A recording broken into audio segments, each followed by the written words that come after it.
నమస్కారం. I witness Telugu news కి స్వాగతం. హెడ్లైన్ చూద్దాం. లాస్య నందిత యాక్సిడెంట్ కు ముందు జరిగింది ఇదే. ఆమె ఎక్కడికి వెళ్లారంటే కాంగ్రెస్ లోక్సభ అభ్యర్థులు బీఆర్ఎస్ నుంచి వచ్చిన ఆ నలుగురికి సీట్లు, త్వరలో అధికారిక ప్రకటన. మహిళా సంఘాలకు రేవంత్ సర్కార్ గుడ్ న్యూస్. 1200 కోట్లు త్వరలోని చెక్కులు. సికింద్రాబాద్ కంటోన్మెంట్ ఎమ్మెల్యే లాస్య నందిత అకాల మరణం తెలంగాణలో విషాదాన్ని నింపింది. పటాన్ చెరువు ఓఆర్ఆర్పై చోటు చేసుకున్న రోడ్డు ప్రమాదంలో ఆమె ప్రాణాలు కోల్పోయారు. అయితే ఆమె మృతి వెనుక అనేక అనుమానాలు వ్యక్తమవుతున్నాయి. అసలు ఆమె కారు ప్రమాదం ఎలా జరిగింది, తెల్లవారుజాముని ఆమె అక్కడికి వెళ్లారు అనే విషయాలు చాలా మందిని ఆలోచింపజేస్తున్నాయి. ఆమె సదాశివపేట వెళ్లారని ఒకరు, బాసర్ నుంచి తిరిగి వస్తుండగా ప్రమాదం జరిగిందని మరొకరు, ఇలా రకరకాల వ్యాఖ్యానాలు వినిపిస్తున్నాయి. అయితే యాక్సిడెంట్కి ముందు ఆమె ఎక్కడికి వెళ్ళిందనే విషయంపై ఓ క్లారిటీ వచ్చింది. ప్రమాదానికి ముందు ఎమ్మెల్యే లాస్య నందిత సదాశివపేట దర్గాకు కుటుంబ సభ్యులతో వెళ్ళినట్లు తెలిసింది. సంగారెడ్డి జిల్లా సదాశివపేట మండలం ఆరూరు నుంచి కోనాపూర్ వెళ్లే మార్గంలో ఉన్న మీస్కిన్ బాబా దర్గాకు ఆమె వెళ్ళినట్లు తెలిసింది. ఈ దర్గాకు ఎమ్మెల్యే లాస్య నందిని అర్ధరాత్రి సుమారు 12:30 వచ్చిందని ఇక్కడ నిర్వాహకులు చెబుతున్నారు. మొక్కులు తీర్చుకున్న అనంతరం ఉదయం 3-4 గంటల మధ్య దర్గా నుంచి వెళ్లిపోయిందని చెప్పారు. రాత్రి వాళ్ళ అక్క వాళ్ళు ముందొచ్చారు. మేడం వారి తర్వాత దర్గాకు వచ్చింది. కొబ్బరికాయలు కొట్టి దర్గా వద్ద ప్రార్థన చేశారు. ఆ తర్వాత కొద్దిసేపు ఇక్కడే కూర్చుని ఆ తర్వాత వెళ్లిపోయారు. వచ్చిన వాళ్ళు ఓ 4-5 ఉన్నారు అని దర్గా నిర్వాహకురాలు మీడియాతో వెల్లడించారు. ఇక యువ ఎమ్మెల్యే లాస్య నందిత మృతి పట్ల సీఎం రేవంత్, బీఆర్ఎస్ అధినేత కేసీఆర్ సహా అన్ని పార్టీల నేతలు సంతాపం వ్యక్తం చేస్తున్నారు. చిన్న వయసులోనే ఆమె అకాల మరణం చెందడం దురదృష్టకరమన్నారు. ఆమె అంత్యక్రియలు అధికారిక లాంఛనాలతో నిర్వహించాలని సీఎం రేవంత్ అధికారులను ఆదేశించారు. ప్రస్తుతం ఆమె మృతదేహం గాంధీ ఆసుపత్రిలో ఉండగా ఇంటికి తరలించాక సీఎం రేవంత్ రెడ్డి అక్కడికి వెళ్లి నివాళులర్పించనున్నారు. తెలంగాణ అసెంబ్లీ ఎన్నికల్లో సత్తా చాటే అధికారంలోకి వచ్చిన కాంగ్రెస్ పార్లమెంట్ ఎన్నికల్లోనూ అదే రిజల్ట్ రిపీట్ చేయాలని అనుకుంటోంది. మొత్తం 17 ఎంపీ సీట్లకు గాను 12 నుంచి 14 సీట్లు కైవసం చేసుకోవాలని భావిస్తోంది. అందుకు తగ్గట్లుగా గెలుపు వ్యూహాలను రచిస్తోంది. సర్వేల ఆధారంగా విజయం సాధించే అభ్యర్థులకే సీట్లు కేటాయిస్తామని ఆ పార్టీ నేతలు చెబుతున్నారు. ఇప్పటికే ఆశావాహుల నుంచి దరఖాస్తులు స్వీకరించారు. ఆ పేర్లను సెంట్రల్ కమిటీకి పంపించి అభ్యర్థులను సెలెక్ట్ చేయనున్నారు. మొత్తం 17 స్థానాల్లో సగం సీట్లకు అభ్యర్థులు ఖరారైనట్లు సమాచారం. 2 రోజుల క్రితం కొడంగల్లో పర్యటించిన సీఎం రేవంత్ రెడ్డి మహబూబ్ నగర్ అభ్యర్థిగా కలవకుర్తి మాజీ ఎమ్మెల్యే వంశీచంద్రెడ్డిని ప్రకటించారు. ఇక మిగిలిన 16 స్థానాలకు అభ్యర్థులను ప్రకటించాల్సి ఉండగా బీఆర్ఎస్ నుంచి ఇటీవల పార్టీలు చేరిన 4గురికి సీట్లు కన్ఫర్మ్ అయినట్లు సమాచారం. బీఆర్ఎస్ పార్టీకి రాజీనామా చేసి కాంగ్రెస్ పార్టీలు చేరిన వారిలో పెద్దపల్లి సిట్టింగ్ ఎంపీ వెంకటేష్ నేతకు అదే స్థానం కేటాయిస్తారని ప్రచారం జరుగుతోంది. మాజీ మంత్రి పట్నం మహేందర్ రెడ్డి సతీమణి, వికారాబాద్ జడ్పీ చైర్పర్సన్ పట్నం సునీత మహేందర్ రెడ్డికి చేవెళ్ల, మాజీ మేయర్ బొంతు రామ్మోహన్కు సికింద్రాబాద్, సినీ హీరో అల్లు అర్జున్ మామ కంచర్ల చంద్రశేఖర్ రెడ్డికి మల్కాజ్గిరి ఎంపీ టికెట్లు ఫిక్స్ అయినట్లు తెలుస్తోంది. పాలనలో సంక్షేమానికి పెద్దపీట వేస్తున్నారు రేవంత్ రెడ్డి ప్రభుత్వం. ఇప్పటికే 2 గ్యారంటీలు అమలు చేస్తోంది. ఈ నెల 27 లేదా 29న మరో 2 గ్యారంటీలైన 500కే గ్యాస్ సిలిండర్, 200 యూనిట్ల వరకు ఫ్రీ కరెంట్ పథకాలను ప్రారంభించేందుకు సూత్రప్రాయంగా అంగీకారం తెలిపారు. ఇదిలా ఉండగా మహిళా స్వయం సహాయక సంఘాలకు కూడా రేవంత్ సర్కార్ గుడ్ న్యూస్ చెప్పింది. మహిళా సంఘాలకు వడ్డీ బకాయిలను విడుదల చేయాలని ప్రభుత్వం డిసైడ్ అయింది. 1200 కోట్ల మేర బకాయిలను చెల్లించాలని ఆర్థిక శాఖకు సూచించింది. ఈ క్రమంలో సంఘాలతో సమావేశం నిర్వహించి చెక్కులను అందించేందుకు ఆ శాఖ సిద్ధమవుతోంది. తెలంగాణలో 4,39,717 సంఘాల్లో 47,36,868 మంది మహిళలు సభ్యులుగా ఉన్నారు. ప్రస్తుతం ఈ బకాయిలు మహిళా సంఘాల పేరిటే ఉన్నాయి. వాటి చెల్లింపుల కోసం బ్యాంకులు సంఘాలపై తీవ్ర ఒత్తిడి తెస్తున్నాయి. పైగా కొత్తగా లోన్లు కూడా మంజూరు చేయడం లేదు. ఈ నేపథ్యంలో మహిళలకు ఊరటనిచ్చే విధంగా వడ్డీ బకాయిలను వెంటనే చెల్లించాలని సీఎం రేవంత్ రెడ్డి నిర్ణయం తీసుకున్నారు. టీడీపీ పుట్టపర్తి నియోజకవర్గ ఇన్ఛార్జ్ మాజీ మంత్రి డాక్టర్ పల్లె రఘునాథ్ రెడ్డి శ్రీ సత్యసాయి జిల్లా బుక్కపట్నం మండలంలోని కృష్ణాపురం పంచాయతీ గోపాలపురం నుంచి ఎన్నికల ప్రచారాన్ని చేపట్టారు. అంతకుముందు గంగమ్మ గుడిలో పూజలు నిర్వహించారు. ఎన్నికల ప్రచారానికి ముందు ఆలయంలో పూజలు చేశారు. ఇంటింటికి తిరుగుతూ సైకిల్ గుర్తుకు ఓటు వేసి టీడీపీని గెలిపించారన్నారు. ఈ కార్యక్రమంలో టీడీపీ మండల కన్వీనర్లు, స్థానిక ప్రజాప్రతినిధులు, మాజీ ప్రజాప్రతినిధులు, నాయకులు, కార్యకర్తలు తదితరులు పాల్గొన్నారు.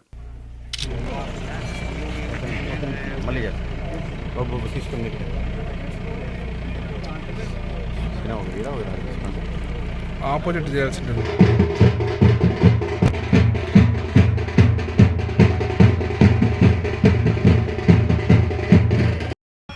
ఈ పవిత్రమైన పుట్టపర్తి నియోజకవర్గంలో బుక్కపట్నం మండలంలోని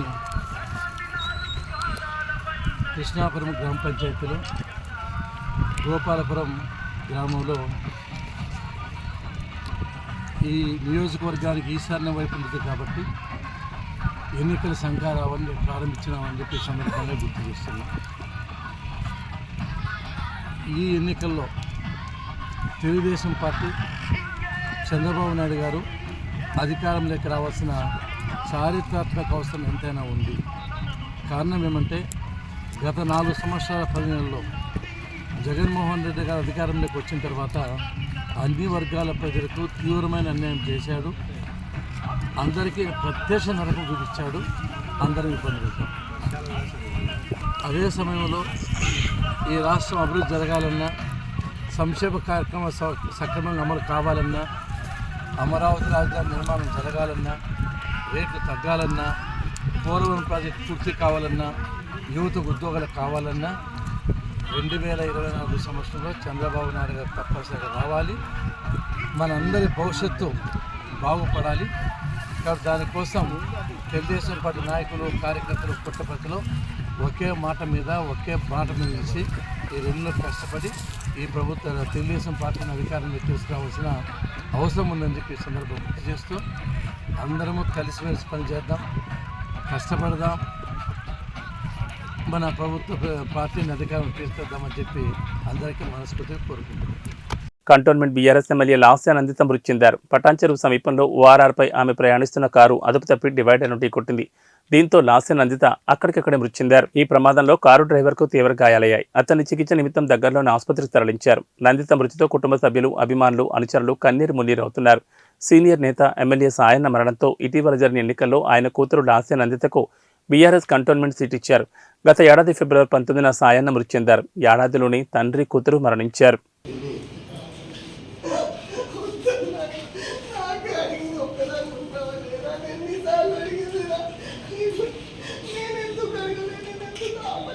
Lasya Nandita Sayana, having been elected a member of the Legislative Assembly, do swear in the name of God that I will bear true faith and allegiance to the Constitution of India as by law established, that I will uphold the sovereignty and integrity of India, and that I will faithfully discharge the duty upon which I am about to enter.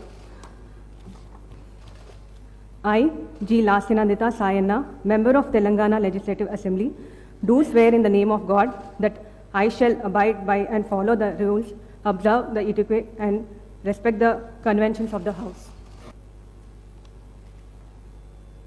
ఉద్యోగాలపై CM Jagan ప్రశ్నిస్తే AP PCC chief YS షర్మిలారెడ్డిని అక్రమంగా arrest చేశారన్నారు NSUI Guntur జిల్లా షేక్ కరీం. ఈ సందర్భంగా 2024లో YCP ప్రభుత్వానికి ప్రజలు vote హక్కుతో బుద్ధి చెప్తారని అన్నారు. ఈ కార్యక్రమంలో కాంగ్రెస్ పార్టీ నేతలు, ఎన్ఎస్యూఐ విద్యార్థులు తదితరులు పాల్గొన్నారు.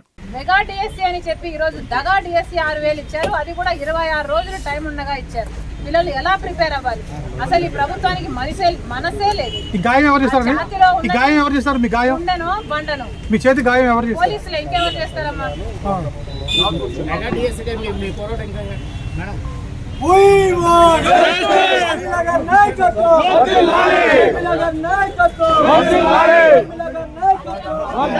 ఎమ్మిగనూరు పట్టణ కేంద్రంలోని నిరంతరం అభివృద్ధితో పోటీ పడుతున్న మచ్చలేని మహానాయకుడు బి మోహన్ రెడ్డి. ఆయన బీబీ జయనాగేశ్వరరెడ్డికి పోటీ ఎవరూ లేరని floor leader Dayasagar, councillor Ramdas Goud, నియోజకవర్గ మైనార్టీ సెల్ అధ్యక్షుడు హుస్సేన్ పేర ధీమా వ్యక్తం చేశారు. ఎమ్మిగనూరు నియోజకవర్గంలో వైసీపీ అధిష్టానం బీసీలకు సీటు కేటాయించి లోకల్ వ్యక్తులు కాకుండా నాన్ లోకల్ అభ్యర్థి బుట్టా రేణుకను తీసుకుని రావడం ఎంతవరకు సమంజసం కాదన్నారు. సిట్టింగ్ ఎమ్మెల్యే చెన్నకేశ్వరరెడ్డి అధిష్టానంతో చర్చలు జరిపి మాచాని వెంకటేష్కు సీటు కేటాయించాలని అధిష్టానంతో మొరపెట్టుకుని వెంకటేష్ను నియోజకవర్గ సమన్వయకర్తగా ప్రకటించారు. అది కాస్త 3 నెలల ముచ్చటగా మారి పార్టీ అధిష్టానం నియోజకవర్గ సమన్వయకర్తగా బుట్టా రేణుక పేరును ప్రకటించడం నిలకడలేని తనానికి నిదర్శనమని ఎద్దేవా చేశారు.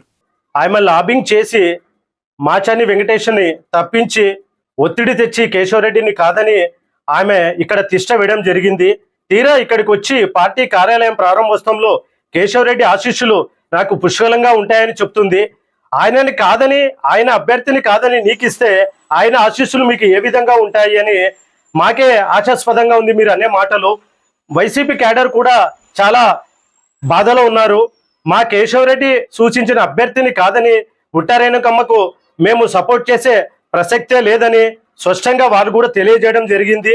మీరు అభ్యర్థులు ఎవరైనా బివి జయనాగేశ్వరరెడ్డి గారి గెలుపు ఇక్కడ తథ్యమని, గతంలో మీరు ఎంపీగా పోటీ చేసినప్పుడే బీటీ నాయుడికి ఈ నియోజకవర్గంలో మెజారిటీ వచ్చిందన్న విషయాన్ని మీరు మర్చిపోయారని, మీరు పూటకొక పార్టీ మారితే నిన్నని కుర్ని కాదు, బీసీలు కాదు, ఎవరు ఎమ్మిగనూరు పట్టణంలో నియోజకవర్గంలో నిన్ను నమ్మే పరిస్థితే లేదని నేను తెలియజేస్తున్నా.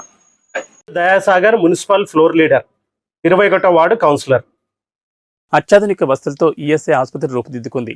114 కోట్ల వ్యయంతో రూపుదిద్దుకున్న ఈఎస్ఐ ఆసుపత్రిని ఈ నెల 25న ప్రధాని నరేంద్ర మోడీ వర్చువల్గా ప్రారంభిస్తారని కాకినాడ ఎంపీ బంగా గీతా విశ్వనాథ్ చెప్పారు. ప్రధాని ప్రారంభించిన నేపథ్యంలో సిటీ ఎమ్మెల్యే ద్వారంపూడి చంద్రశేఖర్ రెడ్డి వివిధ విభాగాల అధికారులతో కలిసి కాకినాడ సామమూర్తి నగర్లోని ఈఎస్ఐ ఆసుపత్రిని ఎంపీ సందర్శించారు. City MLA Dwarampudi Chandrasekhar Reddy, ADC CH Naganarasimharao ఇతర అధికారులు ఆమె వెంట ఉన్నారు.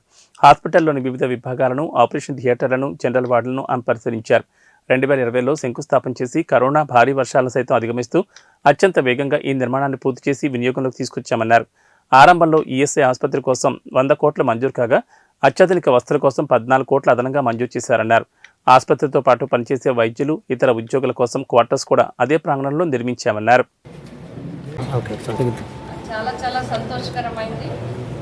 కార్మికులకి కుటుంబాలకి ఉపయోగపడే విధంగా కాకినాడలో 100 పడకల ఈఎస్ఐ హాస్పిటల్ని శాంక్షన్ చేసుకున్నాం 2020లో. ఈఎస్ఐ హాస్పిటల్ రావడానికి సంపూర్ణ సహకారం, ఇక్కడ స్థలం హ్యాండ్ ఓవర్ అవడానికి కానీ ఇక్కడున్న పరిస్థితులు చాలా దారుణమైన పరిస్థితులు ఉండేవి.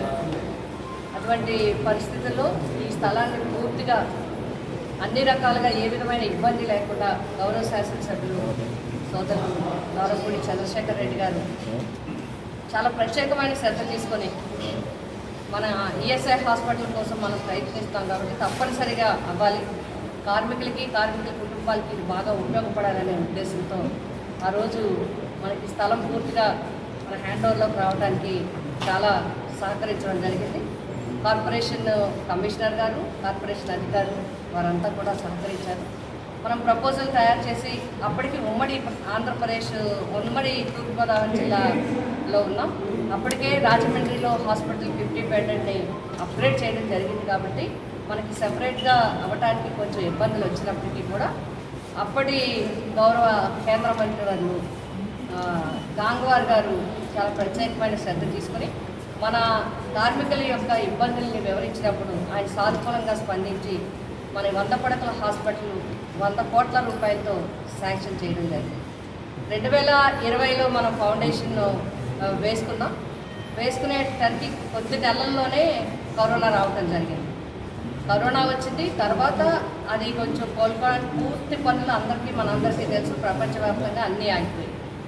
దాని తర్వాత కూడా పనులు ప్రారంభించి మొదలుపెట్టి స్టార్ట్ చేసి స్పీడ్ అందుకునేటప్పటికి హెవీ రైన్స్, విపరీతమైన రైన్స్ రావడం వల్ల ఇంజనీరింగ్ సిబ్బంది చాలా ఇబ్బంది పడ్డారు. అయినప్పటికీ కూడా అన్నింటినీ ఎదుర్కొని తక్కువ టైంలో ఇంచుమించుగా ఎమ్మెల్యే గారికి మాకు అదృష్టం ఏంటంటే మేమే శంకుస్థాపన చేసాం. రేపు మా చేతుల మీదుగానే మరి ఇది ప్రారంభం కావడం అనేది మా అందరికీ చాలా సంతోషంగా ఉంది. రేపు 25వ తేదీ ఫిబ్రవరి 25వ తేదీన మరి వర్చువల్గా గౌరవ భారత ప్రధానమంత్రి గారు శ్రీ నరేంద్ర మోడీ గారు దీన్ని ప్రారంభించడానికి అంగీకరించడం జరిగింది. భారతదేశ వ్యాప్తంగా కొన్ని హాస్పిటల్స్ వారు మరి జాతికి అంకితం చేయడం జరుగుతుంది. అందులో మన కాకినాడ హాస్పిటల్ ఉండడం కూడా మన అందరి అదృష్టం. మరి ఈ హాస్పిటల్ గురించి మరి ఇంచుమించుగా దీనికి 114 కోట్ల రూపాయల వ్యయంతో ఇది పూర్తి చేసుకున్నాం. 4 అధునాతనమైన 4 ఆపరేషన్స్ థియేటర్స్ ఉన్నాయి, 100 పడకలు ఉన్నాయి. అదేవిధంగా లేటెస్ట్ మోడల్తో. నమస్కారం. ఈరోజు అందరికీ నమస్కారం. ఈరోజు కాకినాడ పట్టణ ప్రజల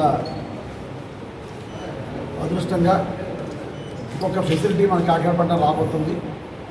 అది 100 పడకల ఈఎస్ఐ హాస్పిటల్. ఈ హాస్పిటల్ గత ప్రభుత్వంలో వేరే చోటకి తరలిపోతుంటే మన ప్రభుత్వం వచ్చిన తర్వాత, జగన్మోహన్ రెడ్డి ప్రభుత్వం వచ్చిన తర్వాత MP madam Vanga Geetha Viswanath madam గారు ఎంతో పట్టుదలతో ఈ యొక్క హాస్పిటల్ని మళ్ళా కాకినాడ పట్టణంలో నిర్మించాలని చెప్పేసి నిర్ణయం తీసుకుని జగన్మోహన్ రెడ్డి గారి సహకారంతో కేంద్ర ప్రభుత్వం మీద ఒత్తిడి తీసుకొచ్చి ఇక్కడ ప్రారంభించే ఏర్పాటు చేయడం జరిగింది.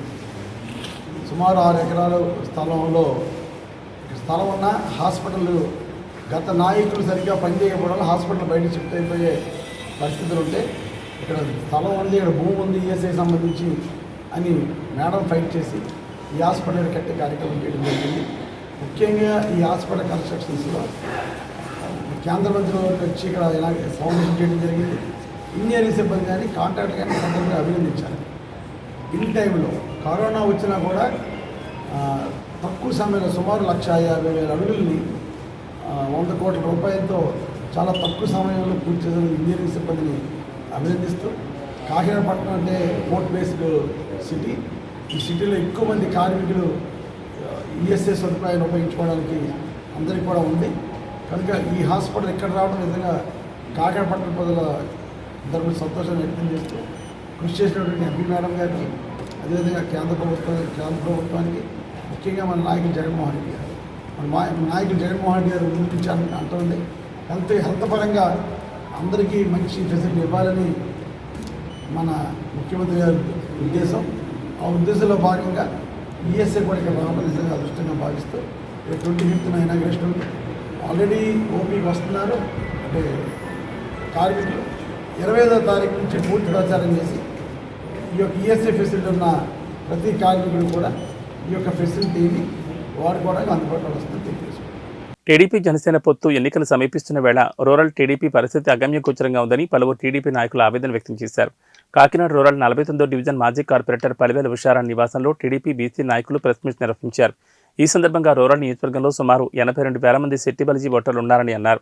ఇతర బీసీ ఓటర్లు సుమారు 50,000 మంది ఉన్నారని, అలాంటి నియోజకవర్గంలో బీసీలు కాకుండా వేరే వర్గం వారికి సీటు కేటాయిస్తే తామంతా టీడీపీకి వ్యతిరేకంగా పనిచేస్తామని చెప్పారు. అందరికీ నమస్కారం. కాకినాడ రూరల్ నియోజకవర్గం కరప మండలం. నా పేరు బొంగా సింహాద్రి, కరప జడ్పీటీసీ. ఈవేళ తెలుగుదేశం పార్టీ పుట్టి 42 సంవత్సరాలు గడుస్తుంది. 42 సంవత్సరాలు అవుతుందంటే 42 సంవత్సరాల నుంచి ఇవాళ అత్యధిక ముఖ్యమంత్రి చంద్రబాబు నాయుడు గారిని, ఎన్టీ రామారావు గారిని చేయడం జరిగింది. ఈ రోజు జగన్ గారు అరాచకాలకి ఇవాళ రాష్ట్రం అధోగతి పాలయ్యింది. దీని మీద ఈ రాష్ట్రాన్ని కాపాడని ఉద్దేశంతో మన చంద్రబాబు నాయుడు గారు, పవన్ కళ్యాణ్ గారు కూడా కలిసి ఇరువురు పొత్తు పెట్టుకోవడం జరిగింది. ఈ పొత్తుల భాగంలో ఇవాళ కాకినాడ రూరల్ నియోజకవర్గంలో ఇంతవరకు కూడా పిల్లి అనంతలక్ష్మి గారు పోటీ చేయడం జరిగింది చెట్టుపల్లి నుంచి. అలాగే వెస్ట్ గోదావరి నుంచేమో పితాని సత్యనారాయణ గారు. ఈ 2 జిల్లాలకు ఇద్దరే ఉండేవారు. అయితే ఈవేళ కనుక పిల్లి అనంతలక్ష్మి గారికి టికెట్ కేటాయించుకోవడం మాకు చాలా ఇబ్బందికరంగా ఉంది. అదే కాకుండా ఇవాళ మేము ఓటేనకి వెళ్ళాలంటే ఆ ఓటింగ్ లో మా పార్టీ సింబల్ కానీ మా పార్టీ గుర్తుగా లేని పరిస్థితి వస్తుంది. ఎందుకంటే ఇక్కడ ఎంపీ జనసేనకి ఇచ్చి, ఎమ్మెల్యే కూడా జనసేనకి ఇచ్చి పచ్చి అయితే ఇవాళ ఆ ఓటింగ్ లో. మీడియా మిత్రులు అందరికీ నమస్కారం అండి. ఈరోజు కాకినాడ రూరల్లో ప్రెస్ మీట్ సందర్భంగా తెలియజేయమనగా, గత 5 సంవత్సరాల నుంచి జగన్మోహన్ రెడ్డి గారు చేస్తున్న నిరంకుశ పాలనకు వ్యతిరేకంగా రాష్ట్రం బాగుపడాలనే ఆలోచనతో నారా చంద్రబాబు నాయుడు గారు, అలాగే జనసేన అధినేత పవన్ కళ్యాణ్ గారు పొత్తు వేసుకోవడం జరిగింది. ఈ భాగంలో ఇప్పటి వరకు కూడా సీట్లు ప్రకటించకపోవడం చాలా బాధాకరమైన విషయం అండి. ఎందుకంటే 2014 నుంచి 19 వరకు కూడా మరి అనంతలక్ష్మి గారు ఇక్కడ అభివృద్ధి చేసి ఉన్నా కూడా ఈ రోజు వరకు సీటు ప్రకటించలేదు. ఈ రూరల్ నియోజకవర్గంలో 82,000 మంది శెట్టిబలిజీలు ఉండి, ఇతర బీసీ వర్గాలు ఒక 50,000 వరకు ఉండి, ఒక సీట్ని డిసైడ్ చేయగల కెపాసిటీ ఉన్న బీసీ వ్యక్తికి సీట్ ఇవ్వకపోవడం చాలా అన్యాయం, ప్రకటించకపోవడం. కానీ అధిష్టానం పొత్తు నిర్ణయంలో ఏ పార్టీ ఎటుపోతుంది అన్నట్టుగా జనసేన చేసుకుపోతున్నారు, తెలుగుదేశం చేసుకుంటూ పోతున్నాం. కానీ ఒక అధిష్టానం నుంచి మన పెద్ద. అందరికీ నమస్కారం. నేను 49th కాకినాడ రూరల్ 49వ డివిజన్ ఎక్స్ కార్పొరేటర్ని. నా పేరు పాలిక ఉషారాణి. ఏం లేదు సార్, మా కష్టాలు బాధలు ప్రెస్ ద్వారా అధిష్టానానికి తెలియాలని మేము విన్నవించుకుంటున్నాం. అలాగే రూరల్కి వచ్చేటప్పటికి చాలా మంది నాయకులు బయలుదేరుతున్నారు. నమస్కారం అండి. నా పేరు పండూరి జయకృష్ణ, విశ్వబ్రాహ్మణ సాధికార జిల్లా కన్వీనర్ అండి. నేను ఈరోజు కాకినాడ రూరల్ మండలంలో తెలుగుదేశం పార్టీ ఈ ప్రెస్ మీట్ పెట్టడానికి ప్రధానమైన కారణం, మేమందరం ఒక నాయకుడు మా చంద్రబాబు నాయుడు గారు సీఎం అవ్వాలని, అదేవిధంగా కాకినాడ రూరల్ మండలంలో అనేక విధాలుగా అభివృద్ధి చేసిన శ్రీ పిల్లి అనంతలక్ష్మి సత్యనారాయణమూర్తి గారు ఎమ్మెల్యేగా చేసుకోవాలనే ఉద్దేశంతో ఉన్న ఈ తరుణంలో ఈ పొత్తుల అంశంగా చూసి మాకు ఏదో అన్యాయం జరుగుతుందనే వేదనతో కాంగ్రెస్ ని విమర్శించే ముందు బీజేపీ ఇచ్చిన పార్టీ హామీలను గుర్తు చేసుకోవాలని కిషన్ రెడ్డికి సూచించారు కాంగ్రెస్ మాజీ ఎమ్మెల్యే జగ్గారెడ్డి. ఇంగితం లేకుండా మాట్లాడుతున్నారని అన్నారు. కేసీఆర్ ప్యాకేజీలో కిషన్ రెడ్డి అధ్యక్షుడయ్యారని జగ్గారెడ్డి విమర్శించారు. తన కుర్చీని తాను కాపాడుకోలేకపోయారని బండి సంజయ్పై జగ్గారెడ్డి ఫైర్ అయ్యారు. కాంగ్రెస్ మీద విమర్శలు చేయడం ఎందుకని నిలదీశారు. కిషన్ రెడ్డి కాంగ్రెస్ ను విమర్శించే ముందు బీజేపీ హామీల గురించి ఆలోచించుకోవాలన్నారు. జగ్గారెడ్డి ఇది సీరియస్ మ్యాటర్. నాది కూడా నేను చెక్ చేసుకుంటాను సార్. వాస్తవంలో జీవితం అంతా కూడా కష్టకాలంలోనే కష్టం ఉన్న పరిస్థితుల్లో కష్టానికే లేదు. నాది ఎప్పుడు కష్టకాలంలో పనిచేస్తుంటే నాకు అది అట్లా రాసిపెట్టున్నట్టు నాకు నిత్యం కష్టం ఏముంటుంది. నువ్వు వాస్తవం కూడా చెప్తున్నా. లేదా నువ్వు మంచి ప్రశ్న అడిగినావు, నీకు సమయం సందర్భం చెప్పాలో లేదో కానీ నువ్వు మీడియాలో అడిగినప్పుడు జవాబు చెప్పాల్సిన బాధ్యత నాకు ఉంది. కరెక్టే. 2017లో ఉత్తమ్ కుమార్ రెడ్డి గారు పిసిసిలో ఉన్నప్పుడు అప్పుడు అందరూ షాకింగ్లో ఉన్నారు, పక్షాల్లో ఉన్నారు, టెన్షన్లలో ఉన్నారు. ఆ టైంలో ఉత్తమ్ కుమార్ రెడ్డి గారు నాకు పిలిపించుకొని ఆయన అడిగాడు, దగ్గర రాహుల్ గాంధీ గారు సభ పెట్టాలి అంటే గవర్నమెంట్ వాళ్ళు ఉన్నారు, ఇప్పటికే 3 ఏళ్ళు అయిపోయింది, ఏదో చేయాలి, మనం పార్టీని జోష్కి తీసుకురావాలి, క్యాడర్ని జోష్కి తీసుకురావాలి, మన లీడర్లు కూడా బయటికి వెళ్ళాలి, ఇదంతా జరగాలి, రాహుల్ గాంధీ గారి యొక్క సభ ఏర్పాట్లు నువ్వు చెయ్యాలి. నువ్వు నాకు తెలుసు ఆర్థికంగా నువ్వు ఇబ్బందులలో ఉన్నావు, అందరం ఇబ్బందులలో ఉన్నాము, అయినా సరే నువ్వు నేను అడుగుతున్నా అంటే నేను ఎందుకు అడుగుతున్నానంటే నువ్వు గతంలో ఉమ్మడి రాష్ట్రం అంతా ఉడుకుతున్నది ఉద్యమం పేరు మీద. ఆంధ్ర ప్రాంతం ముఖ్యమంత్రి అప్పుడు ఉమ్మడి రాష్ట్రంలో కిరణ్ కుమార్ రెడ్డి ఉన్నాడు, తెలంగాణ ప్రాంతంలో తిరగలేని పరిస్థితి ఉంది. మరి ఆ టైంలో కేసీఆర్ సొంత జిల్లా ఉద్యమ గడ్డ ఉమ్మడి జిల్లాలో మరి నువ్వు కిరణ్ కుమార్ రెడ్డి గారు 2013లో ఆయన ఒక సభ ఏర్పాటు, నువ్వు 1,00,000 మందితోటి సభ ఏర్పాటు చేసినావు. ఆ రోజు స్కీము SC/ST సప్లాను బంగారు తల్లి స్కీమ్ ప్రోగ్రామ్ చేసినాము. మేమెవరో మా ప్రాంత ఉద్యోగంలో ఉన్నాము, మేమెవరో షేర్ చేయలేకపోయినాం, కానీ సింగిల్ హ్యాండ్. సెక్టర్ అధికారులు ప్రతి పోలింగ్ కేంద్రాన్ని పరిశీలించాలని జిల్లా ఎన్నికల అధికారి కలెక్టర్ క్రాంతి వల్లూరు అన్నారు. రానున్న పార్లమెంట్ ఎన్నికల్లో ఎన్నికల ప్రవర్తన నియమావళిని పకడ్బందీగా అమలు చేయాలన్నారు. ఎన్నికల ప్రవర్తన నియమావళిపై కలెక్టరేట్ లో మొదటి శిక్షణ కార్యక్రమాన్ని నిర్వహించారు. మెదక్, జహీరాబాద్ పార్లమెంట్ ఎన్నికలకు సంబంధించి సెక్టర్ అధికారులు పీఓలకు APO flying squad, statistical surveillance, video surveillance, video viewing బృందాలు, తహసీల్దార్లు, ఎంపీడీఓలకు ఎన్నికల ప్రవర్తన నియమావళిపై నిర్వహించిన శిక్షణ కార్యక్రమానికి హాజరయ్యారు. ఈ సందర్భంగా కేంద్ర ఎన్నికల కమిషన్ ఆదేశాల మేరకు ఎన్నికల ప్రవర్తన నియమావళి అమలుకు అధికారులు కట్టుదిట్టంగా చర్యలు తీసుకోవాలని కలెక్టర్ ఆదేశించారు.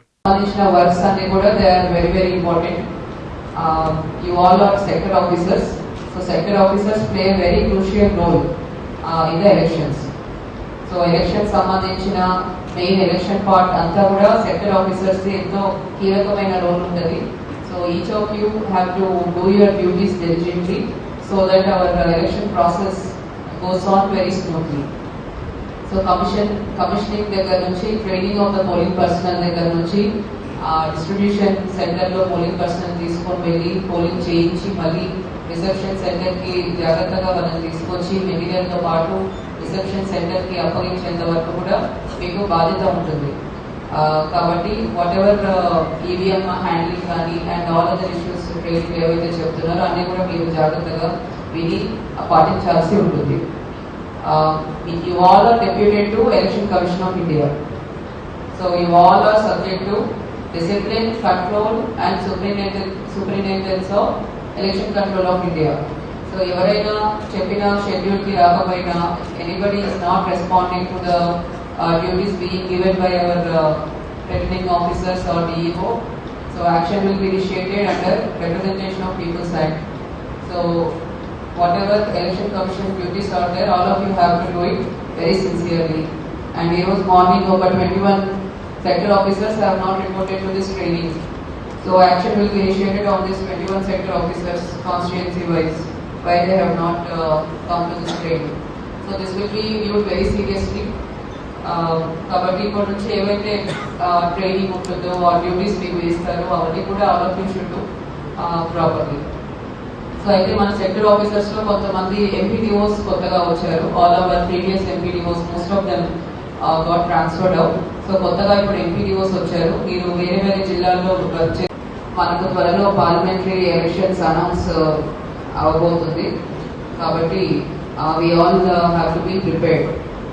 రీసెంట్గా మనం అసెంబ్లీ ఎలక్షన్స్ చేశాము అండ్ ఇప్పుడు we all have to gear up for the parliamentary elections. Any time soon the MCC can be announced and we will be into election mode. Cell phones కొంతమంది చూస్తున్నారు. Pay attention to what AB bulletin విశేషాలు. నమస్కారం.